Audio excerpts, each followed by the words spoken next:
L'histoire s'est passée il y a maintenant un petit peu plus de 20 ans. Dans la nuit du 6 au 7 avril 2004, Jonathan Coulon, un petit garçon de 10 ans et demi, disparaît d'un centre de vacances de Saint-Brévin-les-Pins, en Loire-Atlantique.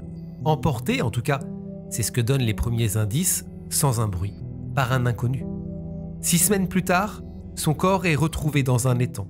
Tout le monde évidemment est sous le choc, et cette affaire va devenir très médiatique sous le nom de l'affaire Jonathan.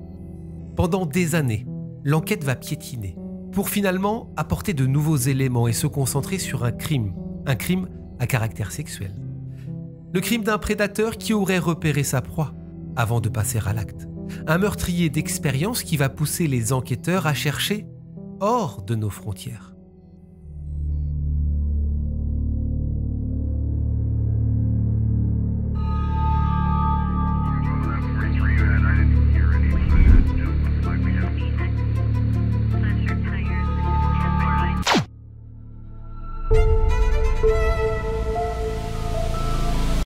Salut les copains, j'espère que tout va bien, j'espère que votre été se passe bien. Aujourd'hui, on va revenir sur l'affaire Jonathan Coulon. Moi, c'est une affaire qui m'avait marqué puisque cette année-là, en 2004, j'avais 18 ans, mes souvenirs sont bons.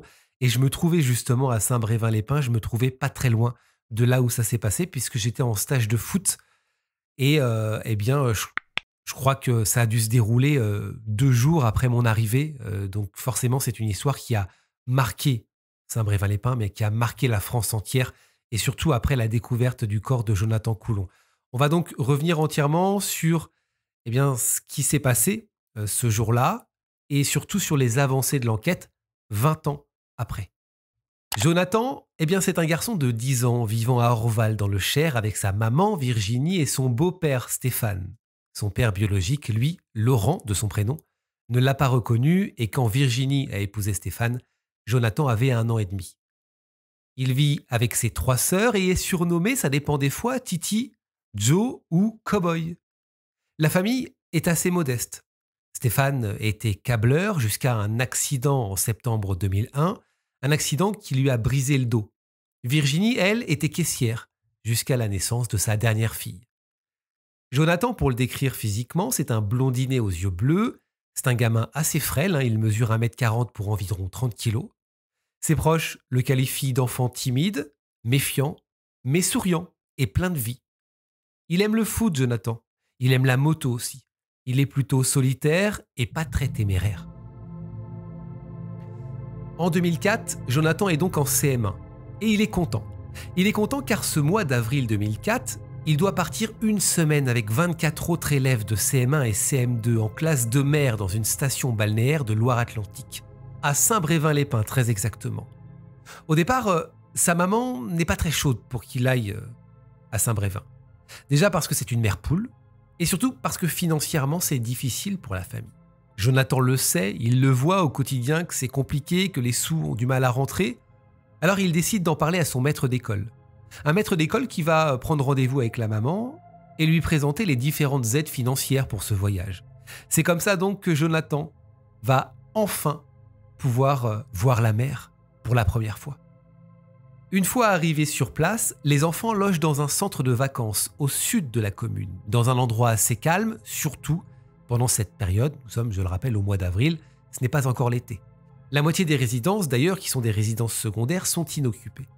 Le centre de vacances est proche d'une route et le grillage qui sépare le centre de la route est éventré et affaissé à plusieurs endroits. C'est un peu inquiétant, mais l'endroit est calme finalement. Il n'y a jamais eu d'intrusion. Pourtant, la sécurité des lieux laisse à désirer. On peut y rentrer et y sortir comme dans un moulin, c'est ce que diront les témoins. Sur place, Jonathan partage sa chambre avec 5 autres élèves, une chambre où il n'y a pas de poignée sur la porte à l'intérieur. Et de ce fait, la porte n'est jamais fermée quand un enfant se trouve à l'intérieur pour qu'il puisse sortir. Le lit de Jonathan, lui, c'est le premier en rentrant dans la chambre. Le soir du 6 avril, une boum est organisée pour les enfants. Et dans un bâtiment adjacent, il y a une fête également qui est organisée par des jeunes adultes qui passent le BAFA. Cette fête, entre jeunes adultes, se terminera aux alentours de 2h du matin. Les 5 enfants de la chambre de Jonathan se couchent, y compris Jonathan, vers 23h. C'est la fin de la soirée de cette boum. À minuit, un surveillant fait sa ronde, la ronde habituelle, et affirmera plus tard aux enquêteurs que Jonathan était bel et bien dans son lit. Dans la nuit, par contre, la conductrice du car, qui dort aussi dans le bâtiment, se lève pour aller aux toilettes et voit que la porte du bloc où se situe la chambre de Jonathan et ses camarades est grande ouverte et donne sur l'extérieur alors qu'il pleut et qu'il fait froid. Elle se dirige vers cette porte, elle la referme et retourne se coucher, sans s'inquiéter. Elle ne va pas vérifier qu'il manque un enfant. Pour elle, il n'y a rien d'inquiétant en fait. Et puis finalement, ce n'est pas son rôle à elle. Elle se dit que le vent a peut-être ouvert la porte. Mais le 7 au matin, un enfant a disparu. C'est Jonathan qui a disparu. Ses copains de chambre voient le lit vide en se réveillant. Vers 7 heures, les surveillants ne le trouvent pas dans sa chambre, ni dans le bâtiment. Ils font des allers-retours. Pourtant, tous ses habits et toutes ses affaires sont dans la chambre. Donc ils se disent qu'il n'a pas pu aller bien loin puisqu'il est en pyjama. Même son doudou est encore sur son lit. Au départ, c'est vrai que tout le monde pense à une petite blague. Mais ça ressemble pas à Jonathan. J'ai commencé à vous en parler. Jonathan, il n'est pas vraiment casse-cou. Il ne serait pas parti tout seul. L'inquiétude grandit. Jonathan est introuvable. L'hypothèse de la fugue ne tient que quelques heures. L'enfant s'éclaire a disparu en pyjama et sans chaussures. Et quelque chose lui est certainement arrivé. Rapidement, la police d'ailleurs se concentre sur la thèse d'un enlèvement. Les parents de Jonathan sont avertis et immédiatement ils prennent la voiture pour se rendre à Saint-Brévin. Une cellule d'enquêteurs est constituée pour rechercher Jonathan, une cellule qui se nommera Disparition 44. Un important dispositif de gendarmerie est mobilisé. Toute la région est fouillée, mais Jonathan reste introuvable. Des appels à témoins sont lancés, sans succès. Les moyens déployés, les actes d'enquête, le nombre de gendarmes mobilisés sont gigantesques pour cette recherche. Il y a des milliers de vérifications, des communications téléphoniques, circulation de voitures, résidences secondaires qui sont effectuées. Une minuscule tache de sang est trouvée sur un drap de lit où dormait Jonathan. Une vaste campagne de prélèvement et d'analyse ADN est réalisée, mais ça ne donne rien. En tout, je crois qu'il y a eu 1500 prélèvements ADN qui ont été effectués. Le 16 avril 2004, le procureur de Saint-Nazaire ouvre une information judiciaire pour enlèvement et séquestration. Le 22 avril 2004, la gendarmerie est contactée par des enquêteurs allemands.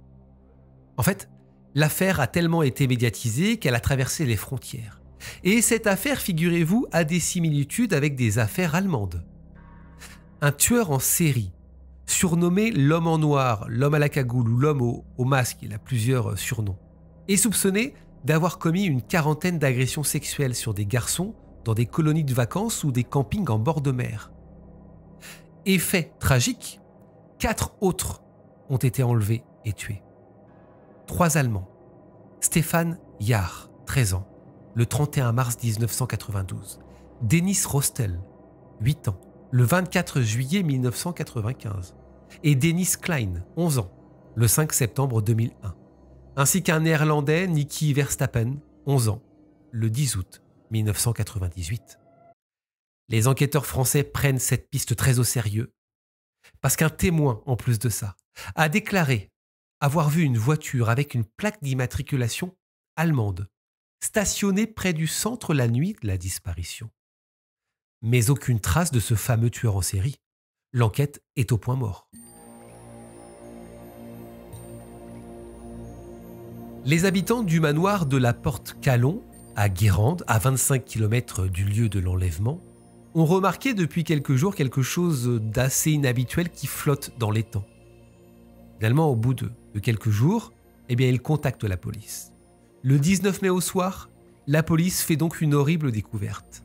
Le corps d'un enfant est trouvé, nu, ligoté, en position fétale, et lesté d'un parpaing de 18 kilos. Son cou, ses poignets et ses chevilles sont liés par une cordelette en nylon, nouée avec des nœuds marins, tous identiques. L'enfant, c'est ce que dira l'autopsie un peu plus tard, n'est pas mort noyé. Son corps ne présente aucune blessure ni de marque de strangulation. Il a vraisemblablement été tué par suffocation. C'est le corps de Jonathan qui est retrouvé. Et le corps de Jonathan est trop dégradé pour pouvoir dire s'il a été victime d'agression sexuelle. Les résultats de l'autopsie pratiquée dans les heures suivantes donnent comme conclusion que la mort remonte à très peu de temps avant la découverte du cadavre. Donc ça veut dire, c'est ce que la police explique, que Jonathan a donc été séquestré, puisqu'on retrouve le corps que plusieurs jours après sa disparition. Les hommes de la région sont interrogés, en vain. Parce que pour tout le monde, le suspect c'est forcément quelqu'un de la région, quelqu'un qui connaît l'étang du manoir à Guérande. L'enquête piétine, encore une fois. Une nouvelle cellule d'enquêteurs est alors constituée pour revoir l'affaire d'un œil nouveau, et cette nouvelle cellule va apporter des éléments qui vont mettre à mal un peu la théorie des enquêteurs, qui ne vont pas aider plutôt les enquêteurs. Ça concerne cette tache de sang, cette mini tache de sang, vous savez, qui a été retrouvée sur un drap dans le lit dans lequel Jonathan dormait. Et bien en fait, cette tache de sang, cette petite tache de sang, encore une fois, appartient à un camarade de Jonathan. Un camarade qui dormait dans l'une des chambres. Vous savez, au bout d'un moment, les draps sont censés être lavés, après ils sont redistribués. Sauf que là, c'est ce que se disent les enquêteurs, les draps n'ont pas été bien lavés. C'est comme ça qu'on a retrouvé cette tache de sang dans le lit de Jonathan. Les enquêteurs sont effondrés par cette nouvelle, parce que c'était l'un de leurs seuls espoirs de trouver le criminel. En plus de ça, une nouvelle expertise démontre que Jonathan serait peut-être mort quelques heures seulement après sa disparition. L'hypothèse donc d'un prédateur de passage reprend forme et la piste du tueur en série allemand ressurgit. Des recherches sont alors menées sur tous les ouvriers allemands qui ont travaillé à l'époque des faits dans la région, notamment sur le chantier du paquebot le Queen Mary II à Saint-Nazaire et sur un site d'assemblage Airbus. En 2008, la gendarmerie et la justice lancent un site internet dédié à l'affaire, www.dossierjonathan.fr, pour tenter de relancer l'enquête sur cette affaire qui est une affaire non élucidée, qui est un cold case. Et en fait, ils comptent sur internet, sur cet outil, pour réveiller les mémoires 4 ans après les faits. Plusieurs appels à témoins sont lancés en Allemagne. Et alors qu'en France, je le redis, l'enquête piétine, en Allemagne, justement, à Hambourg, un certain Martin Ney est arrêté. Il est arrêté à la suite d'un avis de recherche, justement. Il est entendu une première fois par la police allemande en 2007 pour des faits d'abus sexuels. Martin Ney n'est toutefois pas condamné, faute de preuves. Sauf que, quelque temps après, il avoue de nombreuses agressions sexuelles et les meurtres de 3 garçons. Les 3 garçons allemands dont on a parlé, en 1992, 95 et 2001. Ce Martin Ney, c'est un ancien éducateur devenu pédagogue, né en 1970.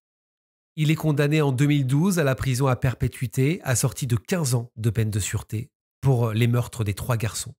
Interrogé dès son interpellation en 2011 sur la disparition de Jonathan, Martin Ney a toujours nié être à l'origine de l'enlèvement et de la mort du garçonnet. Une position confortée par un élément matériel crucial, mis en lumière par le journal Le Parisien, sa carte bancaire. Sa carte bancaire a été utilisée en Allemagne le 7 avril 2004, soit le jour des faits, à plus de 800 km donc de Guérande. Ça peut, pour Martin Ney, être un alibi, même si ça peut aussi ne pas l'être, puisque cette carte a très bien pu être utilisée par une autre personne. La piste du tueur allemand, cependant, n'étant pas concluante pour les enquêteurs, est abandonnée. L'affaire devient donc un véritable cold case. Près de 14 ans se sont passés depuis le meurtre de Jonathan et sa famille, vous l'imaginez, vit un véritable calvaire. Les enquêteurs n'ont jamais abandonné, mais ils n'ont aucune preuve. Il faudra attendre 2018 pour que, sur le témoignage d'un détenu emprisonné en Allemagne, l'enquête rebondisse. C'est un codétenu de Martin Ney qui affirme aux enquêteurs que l'homme en noir, comme on le décrit, lui aurait confessé fin 2017 l'enlèvement et le meurtre de Jonathan Coulon. Il lui aurait aussi confié avoir, je cite, égaré en France son sac à dos, un sac à dos en cuir avec des documents à l'intérieur. Le contenu de la déposition de ce codétenu révèle que les propos de Martine Ney recèle des détails que seuls quelques enquêteurs et le magistrat connaissent et qui n'ont jamais été révélés jusque-là.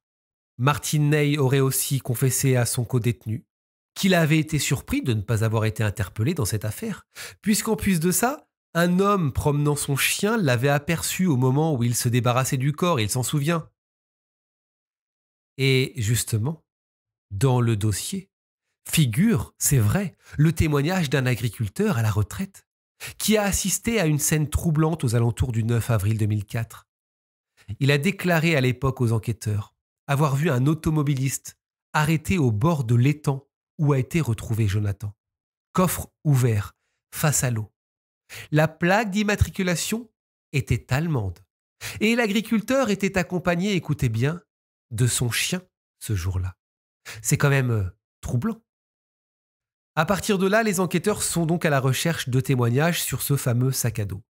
Un appel à témoins est donc lancé. Voici l'appel à témoins de l'époque.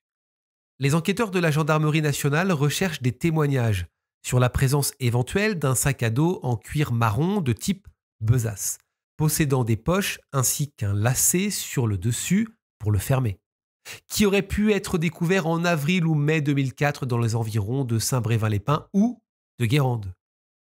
Un mandat d'arrêt européen est alors émis à l'encontre du suspect allemand Martine Ney, le mercredi 9 octobre 2019 précisément.